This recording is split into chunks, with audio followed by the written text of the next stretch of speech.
اچھا بچوں، آج ہم پڑھیں گے استنجے کے بارے میں۔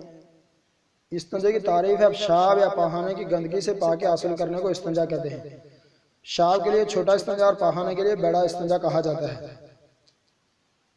اللہ جل شانہ جو ہے نا پاکی حاصل کرنے والوں کو پسند کرتے ہیں۔ کیا کرتے ہیں؟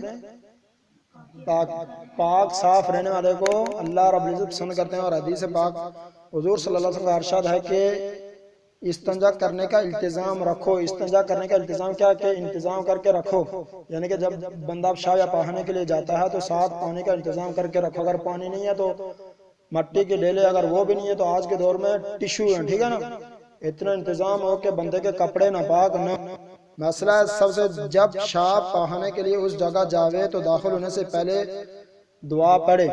دعا پڑھنا سنت عمل ہے، اور دعا پڑھ کے جب بندہ واش روم میں جاتا ہے تو شیاطین سے اللہ رب العزت اس کی حفاظت فرماتے ہیں۔ وہ دعا کون سی ہے؟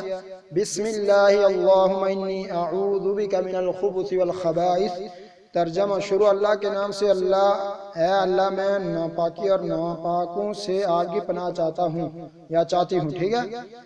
اگر یہ بندہ دعا پڑھ کے واش روم میں جائے گا تو اس کے درمیان اور شیاطین کے درمیان ایک پردہ حائل ہو جاتا ہے، اور جو گندے شیاطین ہوتے ہیں، شرارتی شیاطین، وہ انسان پر پھر حملہ نہیں کر سکتے۔ اس وجہ سے یہ دعا پڑھ کے، اور یہ دعا کب پڑھنی ہے کہ واش روم میں داخل ہونے سے پہلے پڑھنی ہے، یعنی کہ واش روم کے اندر جا کے کوئی بھی اللہ کا ذکر، کوئی بھی ذکر اذکار نہیں کرنا۔ کیا نہیں کرنا؟ ذکر اذکار، یعنی اللہ کا نام، درود شریف یا کوئی بھی قرآن پاک کی کوئی تلاوت، کوئی بھی اس طرح کا ذکر اذکار واش روم کے اندر جا کے نہیں کرنا، کیونکہ وہ ناپاک جگہ ہوتی ہے، اور ناپاک جگہ پہ اللہ کا ذکر نہیں کرتے۔ اور اگر کوئی انگوٹھی پہنی ہوئی ہے، اس پہ اگر کوئی اللہ کا نام لکھا ہوا، کوئی مقدس نام لکھا ہوا، کوئی آیات لکھی ہوئی ہے، تو اس انگوٹھی کو بھی اتار کے جانا ہے، ٹھیک ہے واش روم۔ اور جب داخل ہونے سے پہلے بایاں پاؤں اندر رکھے۔ کون سا پاؤں؟ بایاں پاؤں۔ واش روم کے اندر پہلے کون سا پاؤں اندر رکھیں گے؟ بایاں پاؤں۔ اور جب نکلے تو پہلے دایاں پاؤں باہر نکالے۔ یہ سنت عمل ہے، ٹھیک ہے نا، پہلے بایاں اور جب نکلتے وقت دایاں پاؤں۔ اور نکلتے وقت کون سی دعا پڑھنی چاہیے؟ غفرانک الحمدللہ الذی اذھب عنی الاذی وعافانی۔ ترجمہ بخشش چاہتا ہوں میں اللہ کا شکر ہے جس نے مجھ سے تکلیف والی چیز کو دور کیا اور مجھے آرام دیا۔ یعنی تکلیف، پیشاب یا پاخانہ جب رک جاتا ہے تو کتنی تکلیف ہوتی ہے، اگر وہ اللہ رب العزت ہمیں وہ تکلیف ہمیں نہ ہی دے، جن کو ہوتی ہے نا وہ تکلیف تو انہی کو پتا ہوتا ہے، اللہ رب العزت کتنے اگر اس تکلیف سے ہمیں نکال لیتا تو ہمیں اللہ کا شکر ادا کرنا چاہیے۔ یہ شکر ہے نا، میں اللہ کا شکر ہے کہ جس نے مجھ سے تکلیف والی چیز کو دور کیا۔ یہ دعا لازمی پڑھنی چاہیے۔ کس کس بچے کو دعا یاد ہے؟ جس کو دعا یاد ہے یہ پڑھیں۔ داخل ہونے کی پہلے دعا پڑھو، اس کے بعد نکلنے کی۔ داخل ہونے کی کون سی دعا؟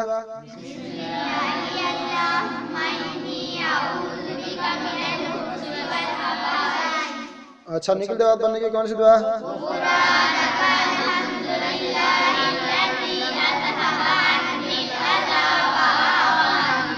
ماشاءاللہ۔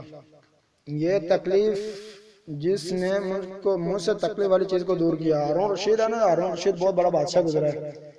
اس کے دربار میں ایک اللہ والا بلور رحمۃ اللہ وہ تشریف لے گیا، تو ہارون رشید نے پانی مانگا۔ کس کے لیے؟ پانی، کہ مجھے پانی دو۔ جب ان کے غلام پانی لے کے گئے تو وہ بلور رحمۃ اللہ نے کہا کہ ہارون رشید، یہ پانی کا گلاس پینے سے پہلے میرا ایک سوال ہے، دو سوال ہیں، ایک پانی پینے سے پہلے کروں گا اور ایک پانی پینے کے بعد کروں گا۔ اب اتنا بڑا بادشاہ، اتنا پوری ایک قسم کی آدھی دنیا کا بادشاہ تھا ہارون رشید، تو اس نے کہا کیا کون سا سوال ہے؟ تو اس نے بلور رحمۃ اللہ نے کہا کہ یہ آپ پانی پی رہے ہیں، اگر یہ پانی پینے کے بعد آپ کو اتنی تیز پیاس لگے، آپ کسی صحرا میں کسی ایسی جگہ ہے جہاں صحیح گرمی پڑ رہی ہے اور تیز دھوپ ہو، اس گرمی کی شدت میں آپ کو پیاس لگے اور کوئی ایک گلاس آپ کو پانی کا دے گے، اس گلاس کی قیمت آپ ہمیں ادا کریں گے تو ہم آپ کو گلاس پانی کا دیں گے، اس کے لیے آپ کتنی قیمت دے سکتے ہیں؟ تو ہارون رشید نے کہا کہ میں اپنی پوری حکومت کی آدھی حکومت دے دوں گا ایک گلاس پانی کے لیے۔ کیا کروں گا؟ دنیا کی قیمت جو ہے نا آدھا گلاس، کتنا؟ آدھا گلاس۔ کہنے لگے کہ آدھی حکمت جو ہے نا، آدھی حکمت میں کیا کروں گا، ایک پانی کے گلاس کے لیے دے دوں گا کہ مجھے یہ پیاس جو لگی ہے تو میری پیاس ختم ہو جائے۔ اس نے کہا ٹھیک ہے پی لو پانی۔ جب اس نے پی لیا تو اس نے کہا ہارون رشید یہ پانی آپ نے ایک گلاس پی لیا، اب مجھے یہ بتائیں کہ اگر یہ پانی پیٹ میں جا کے جب یہ پیشاب بنے گا، اگر پیشاب بننے کے بعد یہ رک جائے تو پیشاب نکلے نا، تو اس کے لیے آپ کیا کریں گے؟ اس کے لیے تو ہارون رشید نے کہا کہ اس کے لیے اس پانی ایک گلاس پانی پیشاب بن کر جو نکلتا ہے وہ نکالنے کے لیے میں اپنی آدھی سلطنت دے دوں گا کہ تاکہ میں اس تکلیف سے نکلوں۔ تو یعنی کہ ہارون رشید کی اتنی بڑی حکومت صرف کس کی جی، اس کی قیمت کیا ہے؟ ایک گلاس پانی۔ اور کتنی بڑی نعمت ہے یہ، اگر پانی کا ایک گھونٹ جب بندہ کہیں دور دراز علاقوں میں یا کہیں گرمی میں جب بندے کو پیاس لگتی ہے اس وقت ایک ایک گھونٹ کے لیے بھی ترستا کہ کوئی ایک گھونٹ پانی کا مل جائے۔ تو اس وجہ سے پانی بھی ایک نعمت ہے، اور پانی پینے کے بعد پیشاب کی صورت میں وہ اخراج ہونا پیشاب کا، ٹھیک ہے نا، پانی کا اخراج ہونا وہ اس سے بھی بڑی نعمت ہے۔ تو اس وجہ سے یہ دعا پڑھی جاتی ہے کہ اللہ کا شکر ہے جس نے مجھ سے تکلیف والی چیز کو دور کیا۔ آگے مسئلہ سن لیں، سورج یا چاند کی طرف، یعنی سورج جہاں سے نکلتا ہے اس کی طرف، سورج یا چاند کی طرف قبلے کی طرف منہ یا پیٹھ کر کے سایہ دار یا پھلدار درخت کے نیچے، کسی سوراخ میں، راستے میں، قبرستان میں، پونے کے اندر، مسجد کے پاس، جس جگہ بے پردگی ہوتی ہو، یا ایسی جگہ بیٹھ کر جہاں سے پیشاب وغیرہ کی چھینٹیں اڑ کر اپنے اوپر آئیں، پیشاب یا پاخانہ کرنا مکروہ تحریمی ہے۔ سمجھ آئی؟ سمجھ آئی بچوں کو سارے؟ ہاں، یہ جو چیزیں میں نے گنی ہے نا، کسی بھی چیز کے سامنے یا کسی بھی چیز کے اوپر بیٹھ کے پیشاب نہیں کرنا۔ سورج یا چاند کی طرف، قبلے کی طرف، یعنی جس طرف ہم منہ کر کے نماز پڑھتے ہیں اس طرف پیشاب نہ پیٹھ کرنی ہے نہ اپنا منہ کرنا ہے، پیشاب کرتے وقت، پاخانہ کرتے وقت، ٹھیک ہے نا، ادھر نہ پیٹھ کرنی ہے نہ منہ کرنا ہے۔ آپ نے دیکھا ہوگا نا اکثر جو واش روم بنائی جاتی ہے تو وہ قبلے سے ہٹ کر بنائی جاتی ہے، ٹھیک ہے نا۔ اور پھلدار درخت، سایہ دار درخت، پھلدار درخت کے نیچے، کیونکہ وہاں پھل نیچے گرتے ہیں تو چھوٹے بچے آتے ہیں وہ اٹھا کے کھاتے ہیں، تو وہاں اگر گندگی ہوگی تو وہ پھل خراب ہو سکتے ہیں۔ اور سایہ دار درخت کے نیچے، کہ گرمی کی شدت میں آدمی جب سفر میں جاتا ہے تو کہیں سایہ دار درخت بندہ ڈھونڈ کے وہاں بیٹھتا ہے، تو وہاں اگر نیچے گندگی ہو تو وہاں پھر آدمی نہیں بیٹھ سکتا۔ کسی سوراخ میں، کہ ہر سوراخ میں کوئی نہ کوئی اللہ کی مخلوق رہتی ہے، اور سوراخ میں اگر کوئی پیشاب کرے گا تو وہ اس کو تکلیف ہوگی، اس وجہ سے سوراخ میں بھی پیشاب نہیں کرنا۔ راستے میں، قبرستان میں، راستے میں، کسی ایسے راستے میں کہ جہاں عوام ادھر ادھر جاتی رہتی ہے تو وہاں پیشاب نہیں کرنا، کیونکہ پیشاب کی بدبو ہوتی ہے اور عوام کو تکلیف ہوتی ہے۔ کسی کو تکلیف دینا یہ درست نہیں ہے۔ پانی کے اندر بھی پیشاب نہیں کرنا۔ سمجھ آئی کہ اگلی بھی گئی؟ ہاں، مسجد کے پاس، مقدس مقام ہے مسجد کے پاس پیشاب نہیں کرنا۔ مسجد کے ساتھ جو واش روم بنائی جاتی ہے نا، یہ بھی ٹھیک نہیں ہے، تھوڑا مسجد سے دور ہونی چاہیے۔ مسجد کے بعد پیشاب پاخانہ کرنا بالکل درست نہیں ہے۔ جس جگہ بے پردگی ہوتی ہو یا ایسی جگہ بیٹھ کر جہاں سے پیشاب وغیرہ کی چھینٹیں اڑ کر اپنے اوپر آئیں، پیشاب یا پاخانہ کرنا مکروہ تحریمی ہے۔ یعنی جہاں پردے کا انتظام نہ ہو تو وہاں بھی پیشاب کرنا مکروہ ہے۔ سمجھ آئی؟ اور جہاں سے چھینٹیں اڑ کے اپنے اوپر پڑنے کا خطرہ ہو تو وہ اس جگہ بھی بیٹھ کے پیشاب کرنا مکروہ ہے۔ پیشاب کی چھونٹی سے نہ بچنے پر جو ہے نا قبر میں سخت ترین عذاب دیا جاتا ہے۔ اللہ کے محبوب صلی اللہ علیہ وسلم ایک دفعہ جا رہے تھے تو قبر سے آواز آئی تو اللہ کے محبوب صلی اللہ علیہ وسلم نے فرمایا کہ ان قبر والوں کا عذاب ہو رہا ہے۔ فرمایا رسول اللہ کیوں؟ فرمایا کہ یہ پیشاب کی چھینٹوں سے نہیں بچتا تھا، ٹھیک ہے نا، کتنا سخت کہ قبر کا عذاب۔ اور بعض علماء سے سنا کہ اکثر جو قبر کا عذاب ہوتا ہے پیشاب کی چھینٹوں سے نہ بچنے کی وجہ سے ہوتا ہے۔ سمجھ آئی؟ اس وجہ سے اس چیز سے بچنا۔ قبلے کی طرف پاؤں کرنا یا تھوکنا بھی مکروہ تحریمی ہے۔ یعنی قبلے کی طرف پاؤں کرنا، ایسے ہی آرام کے ساتھ بیٹھا ہوا قبلے کی طرف پاؤں کرنا ٹھیک عمل نہیں ہے۔ کسی بیماری کی وجہ سے یا کسی اور کی وجہ سے اگر بندہ کوئی بالفرض اتنا بیمار ہوگا کہ وہ بالکل اٹھ ہی نہیں سکتا، بیٹھ کے بھی نماز نہیں پڑھ سکتا، تو وہ پھر اس طرح کرے گا، قبلے کی طرف پاؤں کرے گا، پھر اس طرح کر کے نماز پڑھے گا۔ اس کے علاوہ قبلے کی طرف پاؤں کرنا مکروہ ہے، ٹھیک ہے نا۔ اور قبلے کی طرف تھوکنا بھی نہیں ہے، قبلے کی طرف تھوکنا بھی نہیں ہے۔ سمجھ آئی؟ جدھر ہم منہ کر کے نماز پڑھتے ہیں ادھر کیا نہیں کرنا؟ تھوکنا نہیں ہے۔ بولو اونچا، ہاں، شاباش۔ اچھا، البتہ قبلے کی طرف علاوہ استنجا کے پشت کرنے میں کوئی حرج نہیں، یعنی کہ اس کے علاوہ پیشاب بہانے کے علاوہ بندہ قبلے کی طرف پشت کر سکتا ہے، جس طرح ابھی میں قبلے کی طرف پشت کر کے بیٹھا ہوا، اس میں کوئی حرج نہیں ہے۔ حدیث شریف میں آیا کہ پیشاب کی چھینٹوں سے نہ بچنے پر عذاب قبر ہوتا ہے۔ حضرت عائشہ رضی اللہ تعالیٰ عنہ فرماتی ہیں کہ جو شخص یہ حدیث بیان کرے کہ رسول اللہ صلی اللہ علیہ وسلم بلا عذر کھڑے ہو کر پیشاب کیا کرتے تھے تو اس حدیث کو سچا نہ مانو۔ حضور صلی اللہ علیہ وسلم ہمیشہ بیٹھ کر پیشاب کرتے تھے۔ سمجھ آئی کہ حضور صلی اللہ علیہ وسلم ہمیشہ بیٹھ کر پیشاب کرتے تھے۔ آپ صلی اللہ علیہ وسلم کا ارشاد ہے کہ کھڑے ہو کر پیشاب نہ کیا کرو، ابن ماجہ کی حدیث ہے۔ مسئلہ پیشاب پاہنا کرتے ہوئے بات کرنا، کلام اللہ پننا، ایسی چیز مثل انگوٹھی یا کھلا تعویذ جس پر کوئی متبرک نام یا کلام لکھا ہو اپنے ساتھ رکھنا، اور لیٹ کر، کھڑے ہو کر یا ننگے ہو کر پیشاب پاہنا کرنا منع ہے۔ سمجھ آئیے، یہ ساری باتیں جو اکٹھی میں نے پڑھ لی ہیں، آدھی باتیں تو میں نے بتا دی ہیں کہ واش روم میں جا کے کلام نہیں، کوئی قرآن پاک کی آیت نہیں پڑھنا، اللہ کا ذکر نہیں کرنا، کوئی ذکر اذکار نہیں کرنا، اللہ کا نام نہیں لینا، اور کوئی انگوٹھی ساتھ لے کر نہیں جانا، کوئی متبرک نام والی کوئی انگوٹھی ساتھ لے کر نہیں جانا، اور اپنے لیٹ کر، کھڑے ہو کر یا ننگے ہو کر پیشاب لیٹ کر کوئی نہیں۔ کسی کو یہ عادت بڑی ہو گئی، بچپن کی عادت کہ وہ بچپن میں چارپائی میں پیشاب کرتا تھا، تو وہی عادت بڑے ہو کے بھی پڑی ہوئے تو وہ بڑے ہو کے بھی لیٹے لیٹے پیشاب کر رہا ہے، یہ بھی ٹھیک نہیں ہے۔ یا کھڑے ہو کر پیشاب کرنا، کھڑے ہو کے اگر کوئی تکلیف ہے، کوئی عذر ہے بڑھاپے کی وجہ سے کوئی اگر کھڑے ہو کر پیشاب کرتا تو اس میں گنجائش ہے، لیکن ایک نوجوان آدمی، صحت مند آدمی کے لیے کھڑے ہو کر پیشاب کرنا ٹھیک نہیں ہے۔ ننگے ہو کر پیشاب کرنا، پاہنا کرنا منع ہے۔ سمجھ آئی کہ بالکل ننگا ہو کر پیشاب پاہنا نہیں کرنا چاہیے، کم از کم تھوڑا پردہ ہونا چاہیے۔ مسئلہ پیشاب کرنے کے بعد مٹی کے پاک ڈیلے سے بائیں ہاتھ سے پیشاب کو سکھائے، پھر پانی سے دھو ڈالے۔ یعنی پہلے سنت عمل کیا ہے جی؟ پیشاب کو پہلے خشک کرے، کیا کرے؟ خشک کرے۔ مٹی کے ڈیلے سے، آج کے مٹی کے ڈیلے نہیں ہے، واش روم میں پکی ہیں تو ٹیشو کا استعمال ہوتا ہے، تو ٹیشو سے کیا کرے؟ خشک کرے پیشاب، کیونکہ پیشاب کے قطرے جب آدمی پیشاب کر کے فوراً اٹھ جاتا ہے، اٹھ کے چلتا ہے تو قدم جب اٹھتے ہیں تو اٹھنے کی وجہ سے، چلنے کی وجہ سے پیشاب کے قطرے واپس نکل جاتے ہیں۔ اس کی مثال ایسے ہے جس طرح بندہ ٹوٹی میں سے پانی نکالتا ہے نا، جب ٹوٹی بند کرتا ہے تو ٹوٹی میں سے پھر وہ قطرے، ایک دو قطرے گری جاتے ہیں۔ تو اسی طرح جب بندہ پیشاب کر کے اٹھ کے چلتا ہے، فوراً پیشاب کیا، فوراً استنجا کر دیا، تو استنجا کرنے کے بعد جب اٹھ کے واش روم سے باہر نکلے گا، چند قدم چلے گا تو پھر وہ کیا ہوگا؟ اس کا پیشاب کے قطرے نکل جائیں گے، اس کی وجہ سے اس کا بدن بھی ناپاک ہوگا، کپڑے بھی ناپاک ہوں گے، وضو بھی نہیں ہوگا، نماز بھی نہیں ہوگی۔ لہٰذا احتیاط اسی میں ہے کہ پہلے وہ کیا کرے؟ پیشاب کو خشک کرے، ٹیشو سے کیا کرے جی؟ خشک کرے، خشک کرنے کے بعد استنجا کرے۔ سمجھ آئی؟ پاہانے کے بعد مٹی کے 3 یا 5 تاک عدد ڈیلوں سے پاہانے کے مقام کو صاف کرے، اس کے بعد پانی سے دھوئے، یا پھر بائیں ہاتھ کو زمین پر رگڑ کر یا مٹی سے مل کر دھو ڈالے۔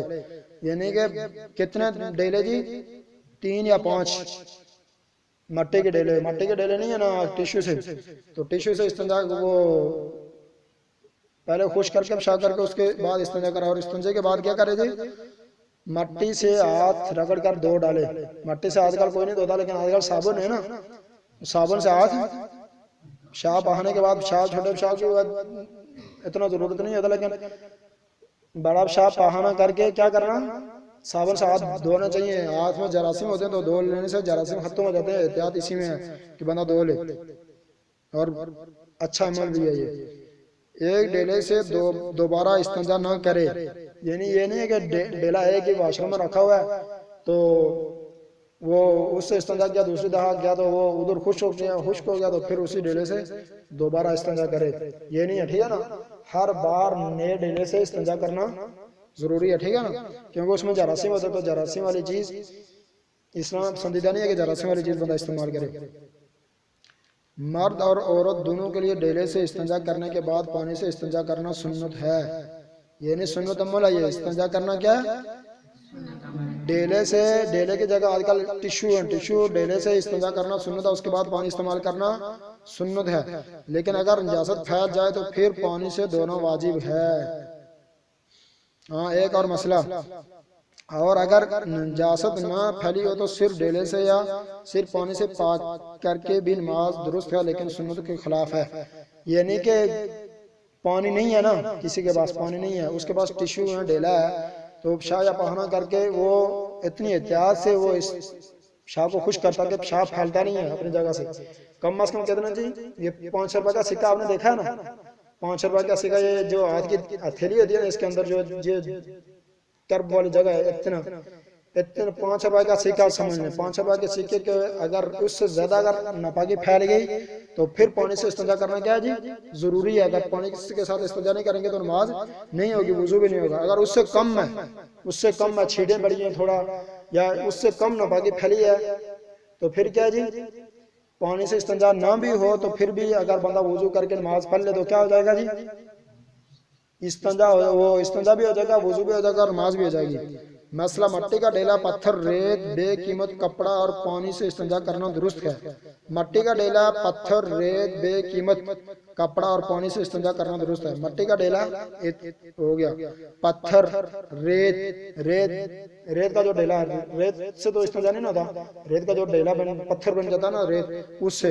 بے قیمت کپڑا، جس کی کوئی قیمت نہیں ہے، جو استعمال میں نہیں ہے، ایسے کسی نے پھینک دیا، اس سے بھی استنجا بندہ کر سکتا ہے، ٹھیک ہے نا، پیشاب خشک کر سکتا ہے، اور پانی سے استنجا کرنا درست ہے.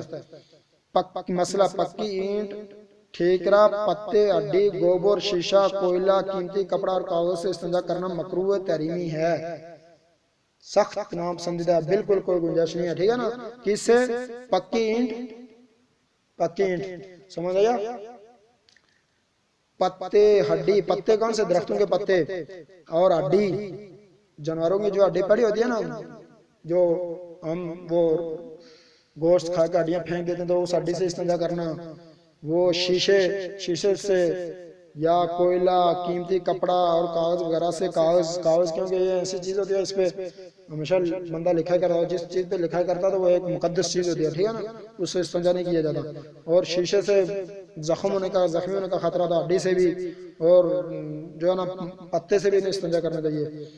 اور مسئلہ اگر پیشاب پاخانہ دونوں ساتھ کیے جائیں تو پہلے پیشاب کے مقام کو ڈیلے سے خشک کرے، پھر پاخانہ کی جگہ، اس کے بعد پانی سے دھوئے. یعنی کہ اگر دونوں اکٹھے کیا تو پہلے کیا کرے، چھوٹا پیشاب خشک کرے، اس کے بعد پاخانہ، ٹھیک ہے نا. مسئلہ مجبوری میں دائیں ہاتھ سے استنجا کرنا جائز ہے. استنجا کس ہاتھ سے کرنا چاہیے؟ اور دائیں ہاتھ سے نہیں، بائیں ہاتھ سے استنجا. کس ہاتھ سے استنجا کس ہاتھ سے کیا جاتا ہے؟ بائیں ہاتھ سے.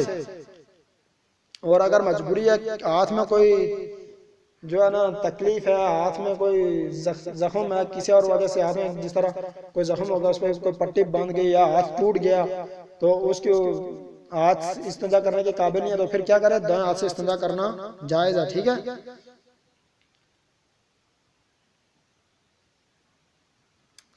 بس یہ استنجا کے مسائل جو آج ہم نے پڑھے ہیں، اس کے مطابق استنجا کریں گے تو ہمارا استنجا بالکل شریعت کے مطابق ہوگا. اور دعا پڑھ کر واش روم میں جانا، دعا پڑھ کر واش روم سے نکلنا. انشاءاللہ سارے بچے کوشش کریں گے نا؟ کون کون بچہ کوشش کرے گا؟ ہاتھ کھڑا کریں. جو بتا کہے گا کہ آج کے مطابق میں سنت کے مطابق استنجا بھی کروں گا، سنت کے مطابق دعا پڑھ کے واش روم میں جاؤں گا، سارے کریں گے انشاءاللہ؟ کہہ دو اچھا، ماشاءاللہ. کل کی کلاس میں انشاءاللہ ہم آگے وضو کا بیان پڑھیں گے، یا غسل کا بیان پڑھیں گے. اس کے بعد وضو کا پڑھیں گے، اس کے بعد جو ہے نا وضو کے مسائل پڑھیں گے، پھر غسل کے پڑھیں گے. اسی طرح کرتے کرتے انشاءاللہ سب مسائل آپ پڑھیں گے. کل آپ نے بھی حافظ بننا، قاری بننا، عالم بننا، کم از کم اتنا مسائل کا پتہ ہو کہ آپ کی نماز درست ہو. آج رمضان میں جب رمضان آتا ہے تو حافظ قرآن صرف رٹے رٹائے حافظ ہوتے ہیں، قرآن پاک پڑھا ہوتا ہے، صرف جو ہے نا ان کا الفاظ پڑھے ہوتے ہیں. مسلح پہ چڑھتے ہیں تو ان کو مسائل کا پتہ ہی نہیں ہوتا کہ مسائل نماز میں فرض کتنے ہیں، واجبات کتنے ہیں، مستحبات کتنے ہیں، مکروہات کتنے ہیں، اور وضو کے کیا مسائل ہیں، غسل کے کیا مسائل ہیں. جس کی وجہ سے کیا ہوتا ہے جی، نماز فاسد ہو جائے تو حافظ کو کوئی پتہ نہیں ہوتا، مکروہ ہو جائے حافظ کو کوئی پتہ نہیں ہوتا، نماز ٹوٹ جائے کوئی پتہ نہیں ہوتا. تو اس وجہ سے مسائل سیکھنا ضروری ہے. آپ حفظ کے طالب علم ہیں نا، اس وجہ سے سارے بچے یہ کوشش کریں کہ ہم یہ مسائل سیکھیں گے اور اس کلاس کی پابندی کریں گے نا.